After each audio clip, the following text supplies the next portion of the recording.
Okay, this is another Brer Rabbit story, maybe the last one. If you've seen it, I hope you enjoyed The Laughing Place. That was a real good one that I used to read to my nieces from this very book.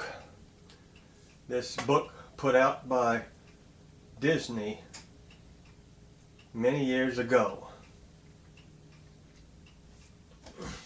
This story is called Brer Rabbit Rides the Fox. I'm thinking of calling it on YouTube, Brer Rabbit Goes to the Party, because it seems like that would be more noticeable to click on. Because even when I was looking for Brer Rabbit Rides the Fox, I couldn't even find it in the book. I didn't remember the title.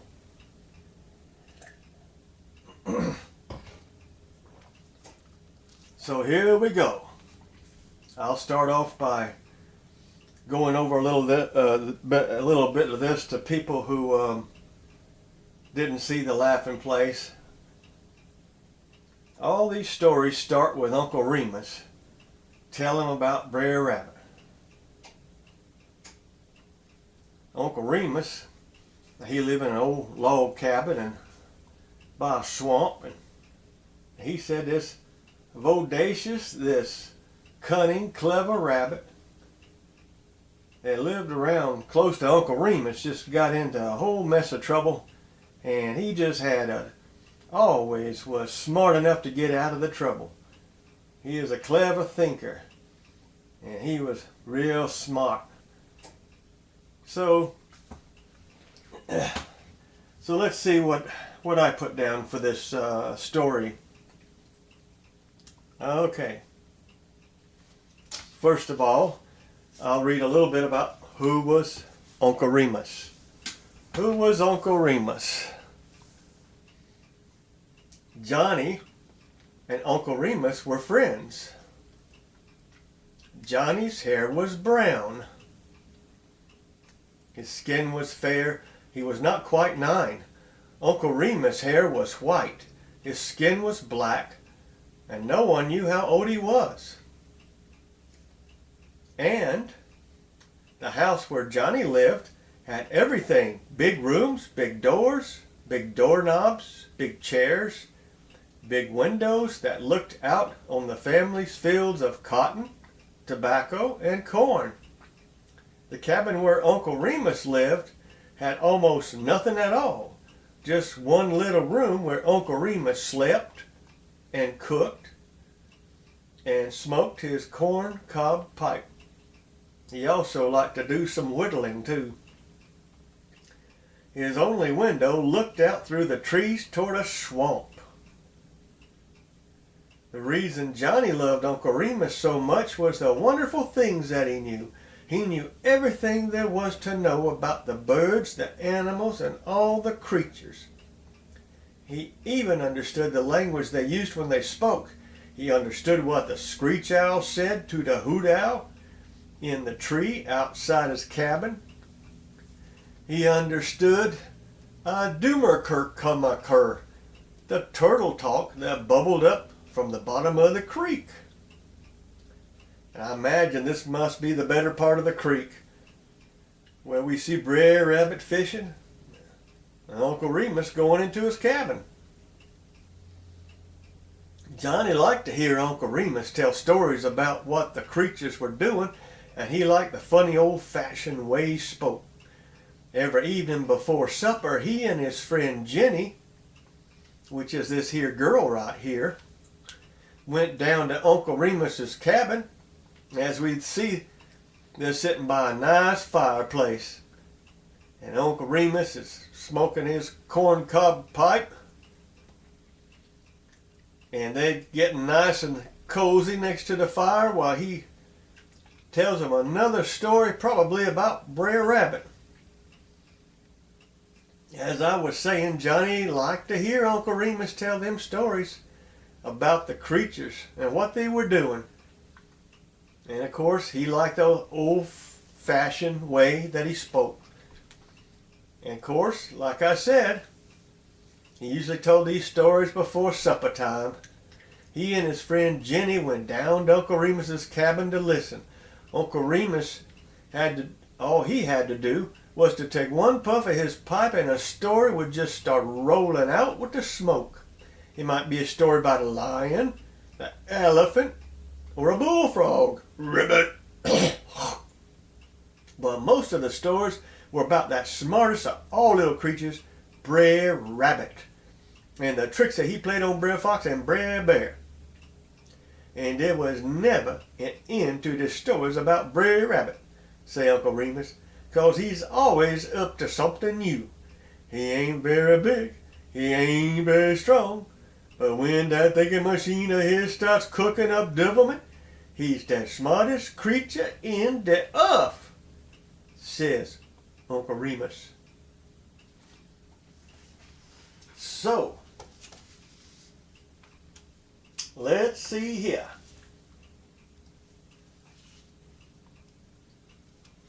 This time, Uncle Remus was talking to Brer Rabbit one day when Johnny and his friend wasn't around, Jenny. Let's just jump right on in and listen to what they were talking about. What was old Uncle Remus talking to Brer Rabbit about? So let's just listen in on the conversation and here's what they were talking about. One day, and his two friends were not around. This old briar patch, this old sorry briar patch, sorry place like this. Howdy, Brer Rabbit. Who that call my name? Oh, hello, Uncle Remus. 'Tis like me that you's in a powerful bad mood to go to the party. I ain't going to no party, 'cause I ain't gonna be here. I'm gonna leave this old place. You mean you's leaving your old briar patch? That I is. The place where you was born and raised, that I is. You mean leaving for good? That I am. Now see there, that old briar patch has brought me nothing but trouble. Ow, and more trouble. This is where the trouble is, and this is where I'm leaving for good. Don't you know you can't run away from trouble? Where I'm going ain't going to be no trouble. There ain't no place that far. Well, I just done made up my mind, and I ain't never coming back. Well, so long, Uncle Remus.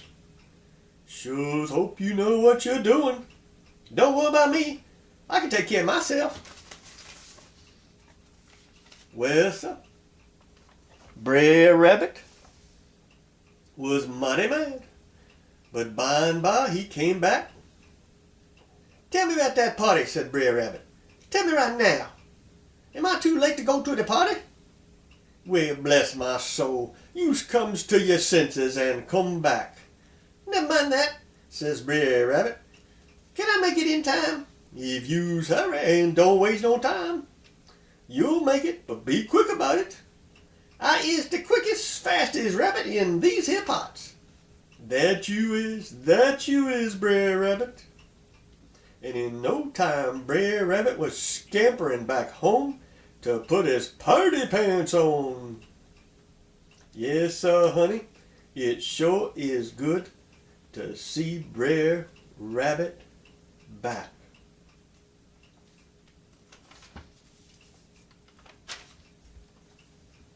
So that's how it all got started with the party for Miss Goosey. So let's see how that party and let's see how everything turned out for Brer Rabbit. Let's find out.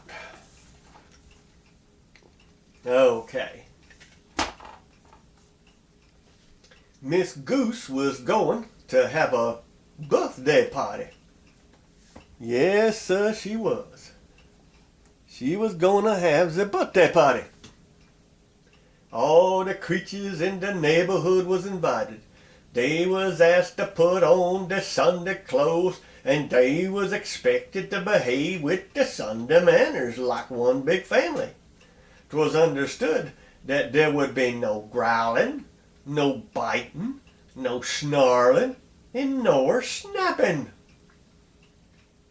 In the morning of that party, Brer Rabbit jumped out of his bed real early and started to primp up. He combed up his hair and his ears. He twisted his mustaches. He brushed the cockleburrs out of his tail. Then he looked in his looking glass. He winked one eye at himself and he grinned, 'cause he know he going to be the fanciest and the daintiest creature at the party. Brer Rabbit put on his hat and he started to the door. But just then he hear rustling in the leaves outside. "Huh," he say, horsing up his ears. He tiptoed to the window, easy like, and peek out. Lo and behold, what does he see sticking out from behind the sycamore tree but the tip end of Brer Fox's tail? Oh, he say, "that Brer Fox is up to something, and he ain't up to no good." Brer Rabbit bit peek some more, and he see the Brer Fox was all slicked up and wearing his best party pants. Now Brer Rabbit start to thinking, "That fox is jealous. That's what he is. He don't want me to go to the party. He going to act like we're friends, and like we ought to go to Miss Goosey house together. He's got some plan to do away with me before we get there. Sure as my name ain't Brer Rabbit. Huh, well, I got a plan too." And right then Brer Rabbit put his plan to work. He laid down on the floor close to the door and he began to moan, "Oh, oh, oh, I so sick, oh, I so sick." Outside, Brer Fox listened. He frowned. He was then expecting to find Brer Rabbit sick. He sure wasn't expecting, and this kind of put a kink in his plan. By and by, he stepped up to the door and knocked, blim, blim. Brer Rabbit moaned some more. Oh, who's that knocking at my door?" "It's your good friend, Brer Fox. I come to take you to Miss Goosey party." "Thank you, Brer Fox, but I'm too sick to go." "Ah, come on, Brer Rabbit. You'll be all right. Maybe you'll feel better soon." "Oh no, Brer Fox. I'm a very, very sick. Oh. Now Brer Fox don't know what to do. He paced up and down outside the door, puzzling and working his mind. Brer Rabbit being sick has spoiled everything.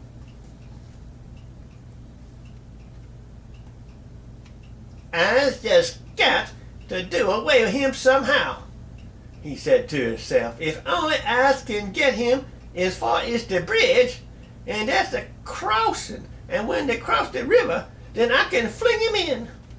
Being he's so sick, he should have drowned quick." Brer Rabbit grinned. "But first, I got to get him to come out." Brer Fox stepped up to the door and knock again. Blam, blam. "You's got to come out at the party, Brer Rabbit," he say real polite. "It just won't seem the same without you." "But I can't come, Brer Fox. I can scarcely even walk." "That don't matter, Brer Rabbit.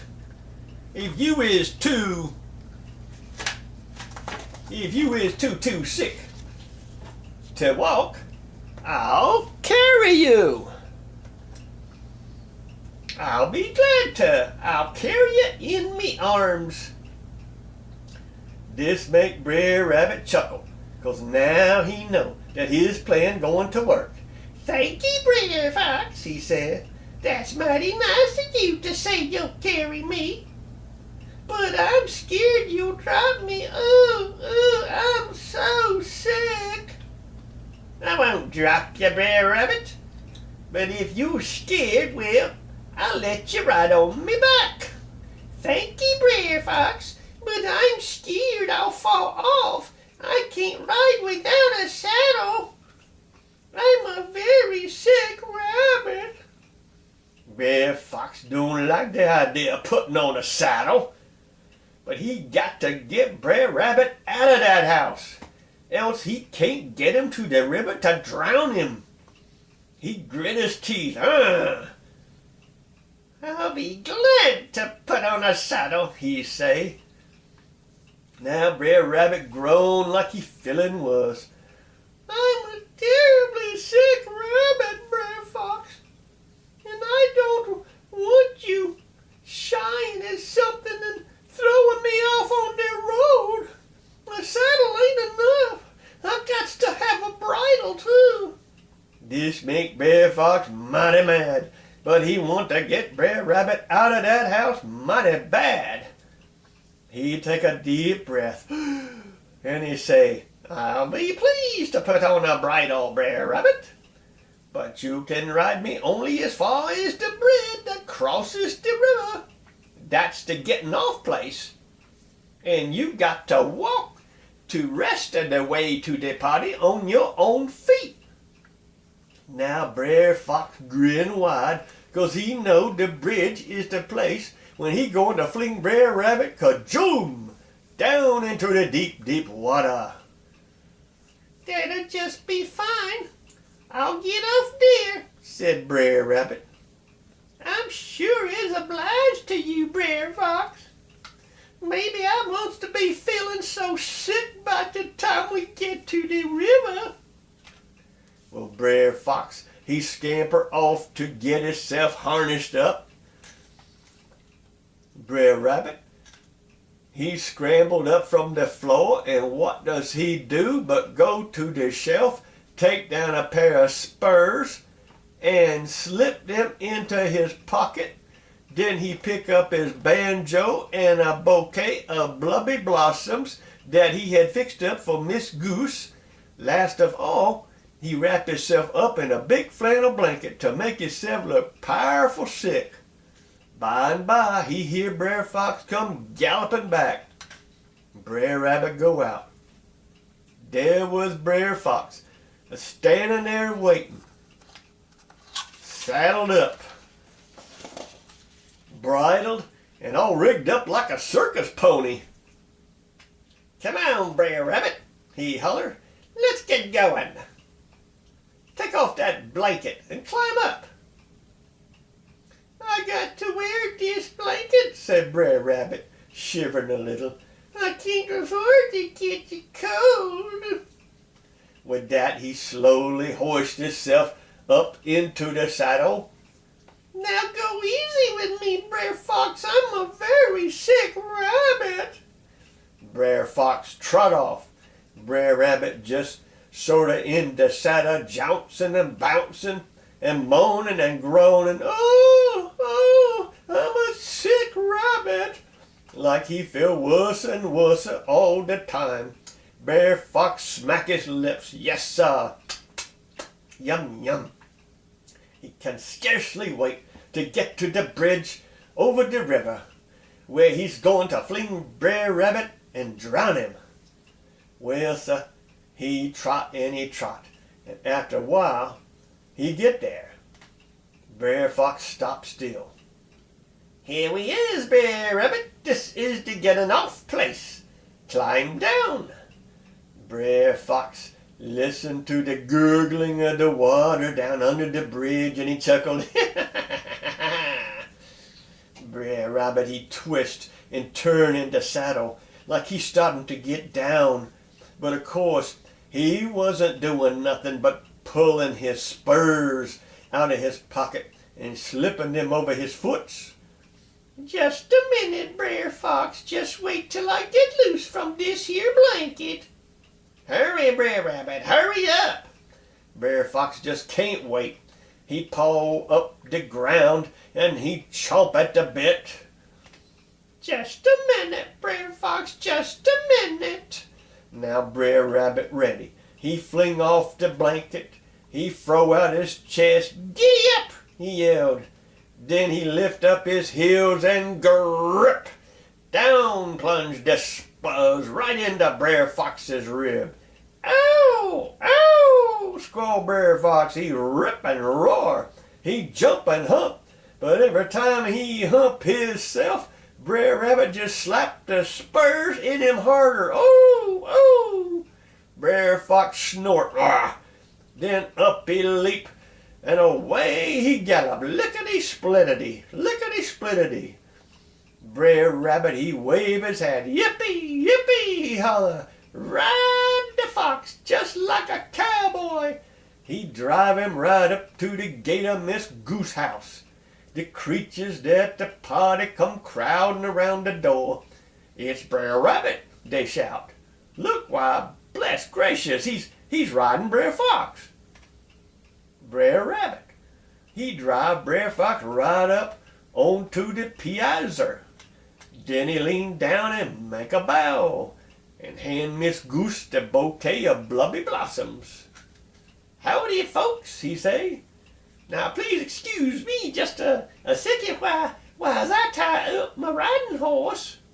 With that, he jumped down from Brer Fox and tie him up fast to the post.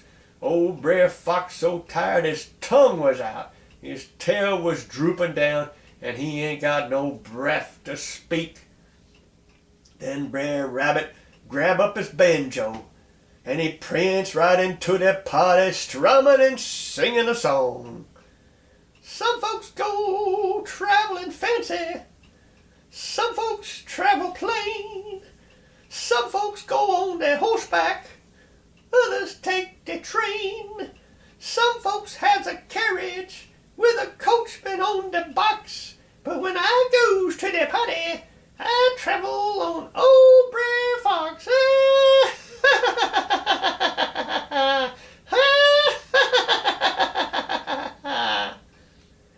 And with that ended the story of Brer Rabbit riding the fox.